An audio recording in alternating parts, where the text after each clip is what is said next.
Hi friends, welcome to the channel. Working women ఎలా వాళ్ళ పిల్లలకి వాళ్ళకి ఫుడ్ ప్రిపేర్ చేసుకోవటం 1 అవర్ టైంలో ఎలా పాసిబుల్లో చెప్పడానికి కోసం బ్లాగ్ చేద్దాం అనుకుంటున్నాను. రోజు ఎగ్స్ పెట్టేస్తాను ఎగ్ బాయిలర్లో. ముందు రోజు నైట్ ఖర్జూరాలు నానబెడతాను. నెక్స్ట్ డే మార్నింగ్ మా పాపకి ఫస్ట్ డ్రింక్ చేయిస్తాను ఆ ఖర్జూర నానబెట్టిన వాటర్. ఆ తర్వాత ఫుడ్ విషయానికి వస్తే ఫస్ట్ మీల్ ఉగ్గు ప్లస్ రాగి పొడి రెండింటితో కలిపి బాగా జావలాగా చేసేసి అందులోనే నెయ్యి వేస్తాను.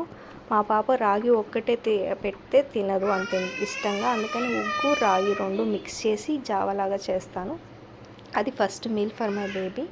ఆ తర్వాత సెకండ్ అండ్ థర్డ్ మీల్కి బియ్యము పెసరపప్పు కొంచెం వేయించి నీట్గా కొంచెం వేయించిన తర్వాత పొడిలాడుతున్నప్పుడు కొంచెం వాటర్తో కడిగేసేసి వాటర్ పోసి కూరగాయ ముక్కలు ఏవి ఉంటే ఆ రోజు నేను కర్రీ ఏది చేస్తాను అందులోనే కొన్ని కూరగాయ ముక్కలు లైక్ బీరకాయ అయితే బీరకాయ, సొరకాయ అయితే సొరకాయ అవి ప్లస్ గుమ్మడికాయ మా పాప చాలా ఇష్టంగా తింటుంది. మోస్ట్ ఆఫ్ ద టైం గుమ్మడికాయ ఉన్న ప్రతిరోజు గుమ్మడికాయ ముక్కలు కూడా కట్ చేసి పెడతాను.